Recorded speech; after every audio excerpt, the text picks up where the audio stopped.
दोस्तों नमस्कार, आप देख रहे हैं सोशल न्यूज़। मैं आपके साथ मोहम्मद अकरम। जिस तरीके से इंडियन मीडिया लगातार इजराइल और गाज़ा को लेकर आपको खबर बता रही है, कहीं ना कहीं ये बात उठनी चाहिए कि क्या अब इजराइल आर्मी और हमास के बीच में कोई अंतर रह गया है या सिर्फ ये नाम का अंतर है। दरअसल दोस्तों मैं आपको बताना चाहूँगा, जहाँ पे हमास इनोसेंट पीपल को लगातार टारगेट करता हुआ दिखाई दिया, वहाँ पे अगर इजरायली आर्मी की बात की जाएगी तो वो भी कुछ कम करते हुए नहीं दिखाई दे रही, वो भी सेम वर्क करते हुए दिखाई दे रही। जहाँ पे गाज़ा के अंदर लगातार मिसाइल दागी गई, इसके बाद कई इनोसेंट पब्लिक जो है वहाँ पे उसकी जान चली गई। कई बच्चे जो हैं वो बेघर होते हुए दिखाई दिए, कई महिलाएं रोते हुए दिखाई दी, कई लोगों की डेड बॉडी आधी मिली है। इस तरीके की वीडियो आते हुए गाज़ा से दिखाई दे रही है। ये वो लोग हैं जिनका जंग से लेना देना नहीं है। ऐसे में क्या सच में फ़र्क हो जाता है आर्मी अगर आप नाम रख देते या फिर टेररिस्ट ग्रुप नाम हो जाता है? मुझे लगता है ऐसा कि शायद इसमें कोई भी फ़र्क नहीं, जिस हिसाब से दोनों तरफ से बमबारी चलते हुए दिखाई दे रही है। दोनों तरफ इनोसेंट पब्लिक जो है वो जो है हत्थे चढ़ते हुए दिखाई दे रही है। आप बताइएगा मुझे, अगर इजराइल के अंदर 1000 लोग जो है उनको हमास ने टारगेट किया, तो दूसरी तरफ अगर आप गाज़ा को देखेंगे तो गाज़ा में भी यही हाल होता हुआ दिखाई दे रहा है। बल्कि इससे बद से भी बदतर हालात गाज़ा में हो रखे हैं। जिस पब्लिक को टारगेट किया जा रहा है उसका जंग से कोई लेना देना नहीं था।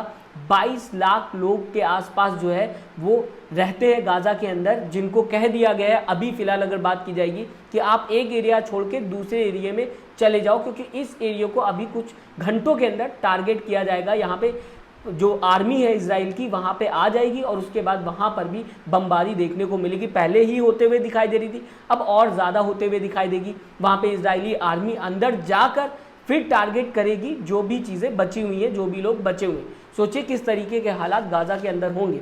इस बीच दोस्तों मैं आपको बताना चाहूँगा, पानी भी नहीं है लोगों के पास, खाना भी नहीं है।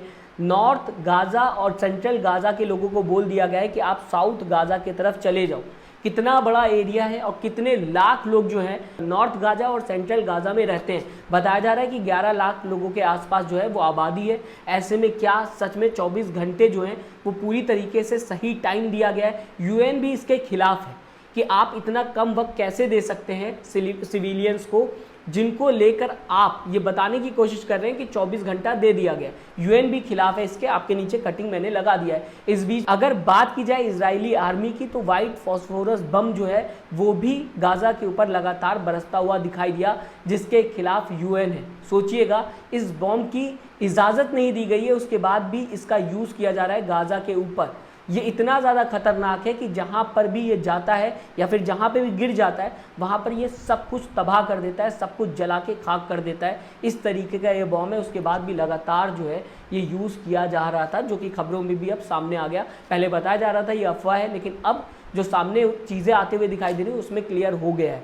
जहाँ पर एक तरफ इंडियन मीडिया लगातार इजराइल को लेकर खबर बता रही है, दूसरी तरफ अगर बात की जाएगी दुनिया भर की मीडिया दोनों तरफ की खबरें बता रही है। मैं ये कह रहा हूँ कि इजराइल में जो लोग मारे जा रहे हैं, जो इनोसेंट पब्लिक है, उनके समर्थन में भी लोगों को उतरना चाहिए, और जो गाज़ा में इनोसेंट पब्लिक है उनके समर्थन में भी लोगों को उतरना चाहिए, क्योंकि पब्लिक की हत्या हो रही है, पब्लिक को मारा जा रहा है जिनका कसूर नहीं है। ऐसे में दुनिया भर में प्रोटेस्ट होता हुआ दिखाई दे रहा है। बगल में मैंने तस्वीर लगा दी, हर एक देश में प्रोटेस्ट होता हुआ दिखाई दे रहा है। कहीं पे फिलिस्तीन को लेकर होता हुआ दिखाई दे रहा है, कहीं पे इजराइल को लेकर होता हुआ दिखाई दे रहा है। लेकिन ये प्रोटेस्ट हमास और इजराइल गवर्नमेंट को लेकर नहीं है, इनोसेंट पब्लिक जो है उसे लेकर होता हुआ दिखाई दे रहा है। किस तरीके का माहौल है मैं आपको दोस्तों बताना चाहूँगा। जो मीडिया कर्मी, जो रिपोर्टर इस समय गाज़ा में मौजूद है, उनकी कुछ वीडियोस आते हुए दिखाई दे रही। यहाँ पर ये रिपोर्टर या तो रोते हुए दिखाई दे रहे हैं या फिर बताते हुए दिखाई दे रहे हैं कि बद से बदतर हालत जो है गाज़ा की बना दी है फिलिस्तीनी आर्मी ने, जिस तरीके से हवाई फायरिंग होते हुए दिखाई दे रही है। आपके सामने कुछ वीडियोस लाना चाहूँगा प्रूफ के तौर पे, देख लीजिए क्या कहते हुए दिखाई दे रहे हैं ये रिपोर्टर्स। बताते हुए दिखाई दे रहे हैं कि गाज़ा में कोई भी जगह सेफ नहीं बची है। लगातार जो हॉस्पिटल में काम करने वाले लोग हैं उन्हें भी टारगेट किया जा रहा है, स्कूलों को टारगेट किया जा रहा है, कोई भी जगह सेफ नहीं बची है। यहाँ पर रिपोर्टिंग करना इतना ज़्यादा खतरनाक हो गया है, ये खुद रिपोर्टर कहते हुए नजर आ रहे हैं। जो सूट उन्हें दिया गया था उसका भी कोई काम नहीं है, क्योंकि सूट आपको थोड़े बहुत जो फायरिंग होगी सामने से उससे बचा लेगा, लेकिन जिस तरीके से लगातार मिसाइलें दागी जा रही है उससे बचा नहीं पाएगा। रिपोर्टर अपना सूट भी उतारते हुए दिखाई दे रहे हैं। आपके सामने ये वीडियो रखना चाहूँगा, सुन लीजिए क्या कहते हुए रिपोर्टर नजर आ रहे हैं। Hello everybody. This is Sami, a journalist from Gaza. I just would like to say that we are a journalist in Gaza. We cannot work anymore. We cannot work safely because there is no safe place in Gaza. We cannot do our job.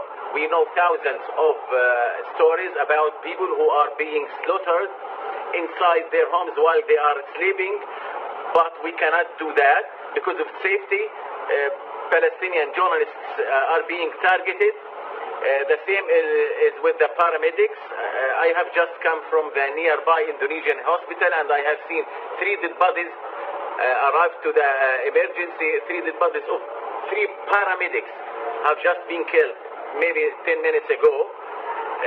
I mean that there is indiscriminate shooting, indiscriminate bombing, and we have no safe place anymore, and we have no equipment. Even these helmet and this flak jacket became fruitless because they protect from some shooting or some shrapnel. But the idea is not like this.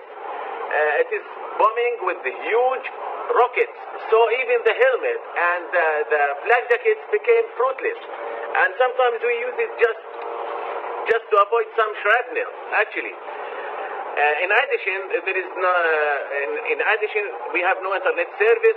There is lack of electricity. There is no power and no transportation, and even the streets are damaged. That's why we cannot tell lots of stories, thousands of stories of families who were killed inside their houses while they were sleeping. Parents, siblings, and children have been killed, and each single one has his own story. We cannot say. The truth is not being said right now.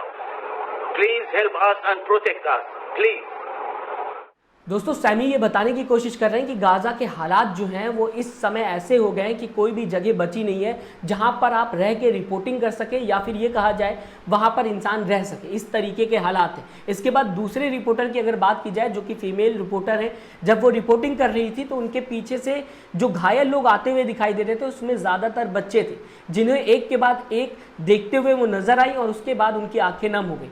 बताने की कोशिश कर रही थी कि किस तरीके से एक बच्ची जिसको हमले में शिकार बनाया गया और जो इस समय घायल है वो अपने गुड्डे के साथ या फिर ये कहा जाए डॉल के साथ एम्बुलेंस के साथ आते हुए दिखाई दी, और साथ ही साथ स्ट्रेचर पे उनके पीछे वीडियो में जाते हुए दिखाई दे रही। आप देख सकते हैं। इसके बाद इन्हीं रिपोर्टर के सामने अगर बात की जाएगी, जब रिपोर्टिंग कर रही थी दूसरा बच्चा भी आते हुए दिखाई दिया। लगातार कुछ सेकंड के बीच में 2 बच्चे जो थे वो घायल रूप में अस्पताल में ले जाए जा रहे थे। और आपको बताना चाहूँगा पानी बंद कर दिया गया है, खाना बंद कर दिया गया है, फ्यूल बंद कर दिया गया है, इलेक्ट्रिसिटी बंद कर दी गई है।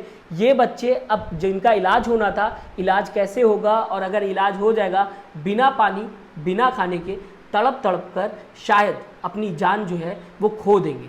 आपके सामने ये छोटा सा वीडियो लाना चाहूँगा। इसके बाद मैं चाहूँ तो आपको कई वीडियोस दिखा सकता हूँ जिसको देखने के बाद आपका शायद दिल जो है वो सहम जाएगा, लेकिन ऐसी वीडियोस ना ही मैं रखना चाहता हूँ, ना ही मैं आपको दिखा पाऊँगा, क्योंकि यूट्यूब गाइडलाइंस के हिसाब से ऐसी वीडियोस नहीं दिखानी चाहिए यूट्यूब प्लेटफॉर्म पे, जिससे किसी के दिमाग का संतुलन जो है पूरी तरीके से ख़राब हो जाए। कहा जा सकता है ऐसी वीडियोज़ हैं जहाँ पे अधमरा इंसान जाता हुआ दिखाई दे रहा है, आधी डेड बॉडी लेकर लोग दूसरी तरफ जाते हुए दिखाई दे रहे हैं, आधी बॉडी पूरी तरीके से गायब है, किसी का हाथ गायब है, किसी का पैर गायब है। इस तरीके की वीडियोस लगातार गाजा से आते हुए दिखाई दे रही। कितना सच है कितना झूठ है, लेकिन लगातार न्यूज़ ऑर्गेनाइजेशन ऐसी वीडियोस जो है बाहर की न्यूज़ ऑर्गेनाइजेशन की अगर बात की जाएगी शेयर करते हुए ट्विटर पे नजर आ रही।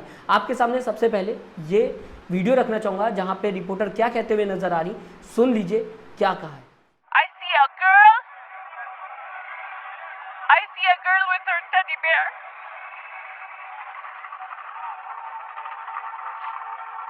More injuries are coming, and as you see, there are no ambulances, only Palestinian civilians helping other civilians.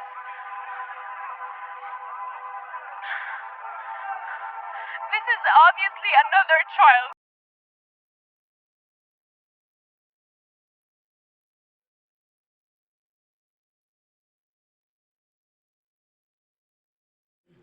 Israel दोस्तों अपने वजूद की लड़ाई लड़ रहा है, क्योंकि अगर इजराइल नहीं लड़ेगा तो उसकी ज़मीन उसके हाथ से चली जाएगी।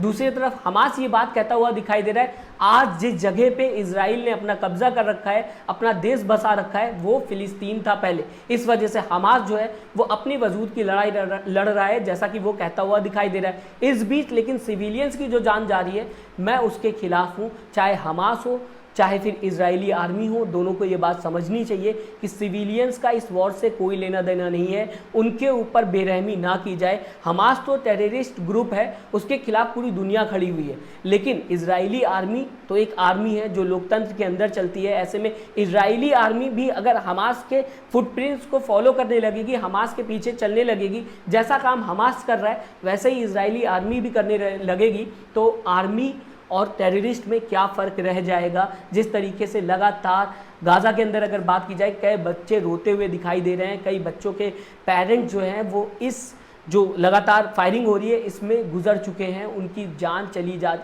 जान चली गई है। ऐसे में उन बच्चों का क्या होगा, वो पूरी तरीके से अनाथ हो गए हैं। ऐसे में अगर बात की जाए, कई लोग खुशियां मनाते हुए दिखाई दे रहे हैं और कई लोग गाज़ा को लेकर प्रोटेस्ट करते हुए दिखाई दे रहे हैं कि गाज़ा के ऊपर जिस तरीके से लगातार बमबारी की जा रही है, 6000 के आसपास बताया जा रहा है कि हवाई फायरिंग कर दी गई है, मिसाइलें दाग दी गई हैं गाज़ा के ऊपर। सोचिएगा किस तरीके के हालात होंगे इस समय गाज़ा के अंदर, जहाँ पे रिपोर्टर्स भी दोस्तों लगातार जब कवर कर रहे हैं तो रोते हुए दिखाई दे रहे हैं। ऐसा लग रहा है कि गाज़ा को कोई बचा नहीं पाएगा। गाज़ा की अब आखिरी सांसें चलते हुए दिखाई दे रही हैं, जिस तरीके से लगातार एक के बाद वार्निंग देते हुए नजर आ रही है और कहीं पर भी रुकने का नाम नहीं ले रही। ऐसा लग रहा है जो अभी तक गाज़ा था, जिसे कहा जा रहा था कई जगहों पर, कई न्यूज़ ऑर्गेनाइजेशन बताने की कोशिश कर रही थी कि खुली जेल के तरीके से गाज़ा के अंदर लोगों को रख दिया गया था, उनके पास कोई भी सुविधाएं जो थी वो नहीं थी। उनको पानी दे दिया जाता था, उन्हें खाना दे दिया जाता था, इलेक्ट्रिसिटी दे दिया जाता था और फ्यूल दे दिया जाता था और कह दिया जाता था कि गाज़ा के अंदर रहना है।